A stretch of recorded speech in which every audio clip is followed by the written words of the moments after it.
Today I want to talk about flowers. And the reason why I want to talk about this is because I received a spiritual download. And this is going to be a short one. Because I heard the birds chirping when I got up this morning and I immediately thought about flowers. Good morning, everyone.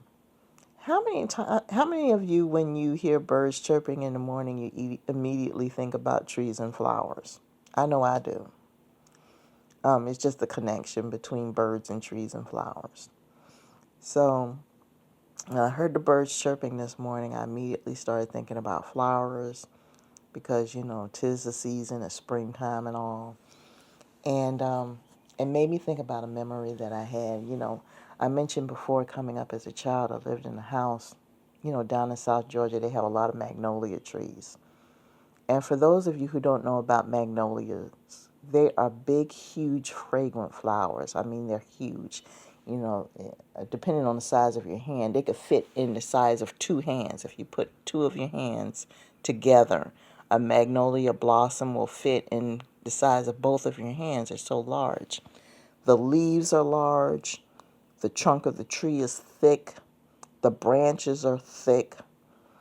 And they're the type of flowers you just can't pass by and just pick off, because the flowers actually grow in a tree. They don't grow on a bush. You can't just pick them up off the ground. The flowers grow in a tree, and they're very fragrant because they are so large. And I remember when I was a kid, in the fall, we had to rake the yard, to rake the leaves. And I didn't mind because, the magnolia leaves were so big, they were easy to rake up. Pine needles, couldn't stand them because they were so narrow and so thin, and had to keep raking over and over again to make sure we got them all up. But the magnolia, no problem. You could rake a yard in no time flat because the leaves were so big, so easy to pick up. Leaves are darn near waterproof, so even if they got wet, they were easy to get, no problem. But there are two downsides to dealing with magnolia trees. First of all, in the springtime, the pollen is murder. Pollen count in South Georgia is very high. It's like darn near 9,000 on the scale. Most people have to be on prescription allergy pills because it's so bad. And that's partially because the magnolias, because the flowers are so big, the pollen is very strong. So that's one downside to it. The other is, as I said before, you can't easily pick the flowers. In order for you to get the flower off of the tree, as I stated before, the branches are very thick and hard. You can't use a normal pair of scissors to pick the flower off the tree. Because they're on the branches of a tree, you either have to use a knife, an axe, a hatchet, or a very special large pair of gardening shears to clip the flower off of the tree. And my mother, from time to time, would clip a blossom off and would take it in the house, and one blossom would provide fragrance for the entire living room for like a whole week and some change before it starts to die. So we didn't need any air freshener in the springtime, and our living room was pretty big. So there were benefits, but it's just that the magnolia was not a usual was not a usual flower. You couldn't just grab it and pick it. It had its benefits, but it was hard to get. And some of us have to think of ourselves as magnolias when it comes to some things in life. Some of us have to be hard to get when it comes to certain things. Some of us have to learn to be hard to get when it comes to certain things. Some of us, all our lives, have always been easy to access when it came to everything. And we have suffered as a result of it. Okay? Some of us have been taught to be the one that everybody can come to for everything all the time, say everything, say anything to, do everything to, and it's just anything, everything. And that has become a bad thing for some of us. It's okay to be that person that everybody comes to, but sometimes you got to draw a line. And I've spoken about boundaries, and this is going back to boundaries. It's okay to be the flower in somebody else's life, but the type of flower you need to be. You can still be beautiful, but you got to have a little toughness about yourself. And that's why I thought about the magnolia. Spirit told me this morning, are you just a regular field flower or are you a magnolia?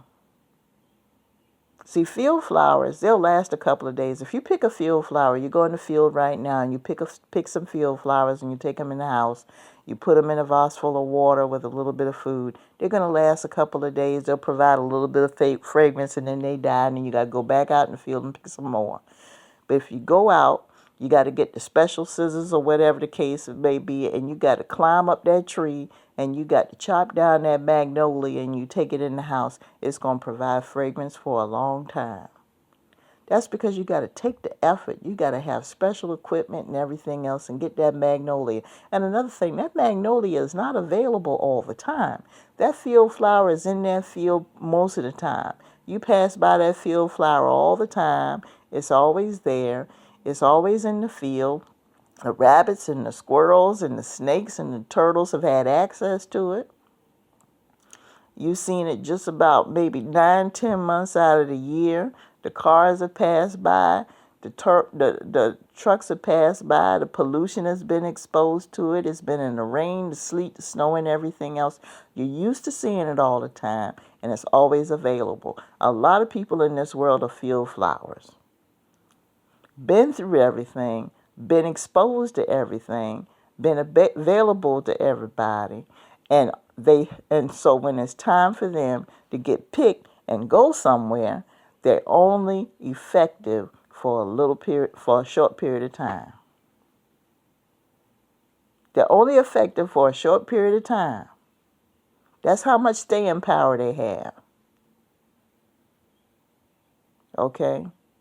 But that magnolia, in the springtime when it blooms, is only in bloom for a certain period of time. That magnolia only blooms and is available for a few months out of the year.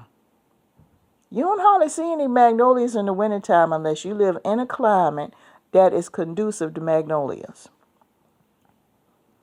You have to have the right temperature, the right soil, and the right conditions. You're not going to see any magnolias in North Dakota in the winter. You're not going to see any magnolias in Washington State in January. You're not going to see them because they can't grow in those conditions. But yes, you're going to see a ton of magnolias in Savannah, Georgia in April. You're going to see quite a few magnolias in Virginia in May because they can grow there. And yes, you will see them. And when you see them, you can see them fine, but you can't just pass by and grab one. Not with your bare hands. You got to have a special pair of clipping shears or a hatchet or a knife.